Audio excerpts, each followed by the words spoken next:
আখিরাতের ফিকির পয়দা হয়ে যায়, আমার ভিতরে ইখলাস পয়দা হয়ে যায়, আর আমার ভিতরে এরকম ভাবে ইস্তেকামত পয়দা হয়ে যায়, আমি আমার কাজের মধ্যে মজবুত হয়ে যাই। এ না যে ভাই কখনো করলাম কখনো করলাম না, ইস্তেকামতের সঙ্গে এই কাজ করা, ইখলাসের সঙ্গে এই কামটাকে করা, কোনো গরজ আমার কোনো উদ্দেশ্য দুনিয়াবি আমার এই কাজের মধ্যে না থাকে, যে আমাকে কেউ জিজ্ঞাসা করবে, আমাকে কেউ জিজ্ঞাসা করবে না, আমাকে কেউ আগে বাড়াইবে, আমাকে কেউ মেরে মহতারাম দোস্ত আমার কোনো পজিশন হবে, আমার কথা সবাই শুনবে, কোনো উদ্দেশ্য আমার নাই। এইখানে শুধুমাত্র আল্লাহকে রাজি করা। নবীদের মধ্যে এই জিনিস হয়, ইস্তেকামত আর ইখলাস, দুনিয়া আর ইখলাস। দুনিয়ার কারো কাছে মালওয়ালাদের কাছে মাল চাই না, কারো কাছে কোনো জিনিস চাই না, আমি শুধুমাত্র আল্লাহ তাআলার সন্তুষ্টি চাই, আল্লাহ আমার উপরে রাজি হয়ে যায়।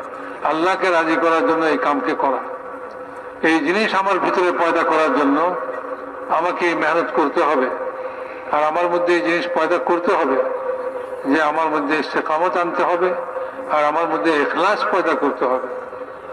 এই কাজের মধ্যে যদি আমি এটার দিকে লক্ষ্য না করি, তাহলে অনেক জিনিস, খারাপ জিনিস আমার ভিতরে পয়দা হবে। ভাই কোনো একটা মুরব্বিয়ান আমাদের বলি, অথবা আমার কেউ মশওয়ারায় লোক, আমার কেউ মশওয়ারায় ডাকুক, আমি আরে আগে বসতে দেখ, আমারে জিজ্ঞাসা করো, না কোনো উদ্দেশ্য আমার নাই, আমাকে কেউ জিজ্ঞাসা করুক আর না করুক, আমি আমার আখিরাত বানাইবার জন্য কাজ করতেছি। আমার সবসময় এই ফিকির হবে যে আমার আখিরাত কতটুকু বনলো, আল্লাহ কতটুকু বনলো। আল্লাহ তাআলা কোরআন শরীফের মধ্যেই বলছেন যে প্রত্যেক ব্যক্তি এই কথা চিন্তা করে যে সে তার আখিরাতের জন্য কি করছে। ওয়ালতানজুর নাফসুম মা কাদ্দামাত লিগাদ, আখিরাতের জন্য সে কি করছে এটা সবসময় যেন সে চিন্তা করে। তা আমি এই কাজের মধ্যে সব কাজ যাই আমাকে আল্লাহ তাআলা করতেছে, এটা একটা আমানত আল্লাহ পাকের পক্ষ থেকে, এই আমানতকে সঠিকভাবে আদায় করতে হবে।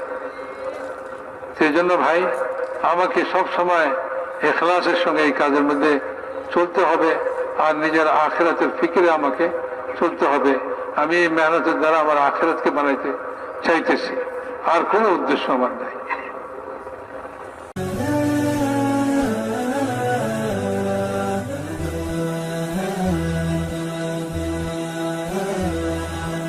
Oh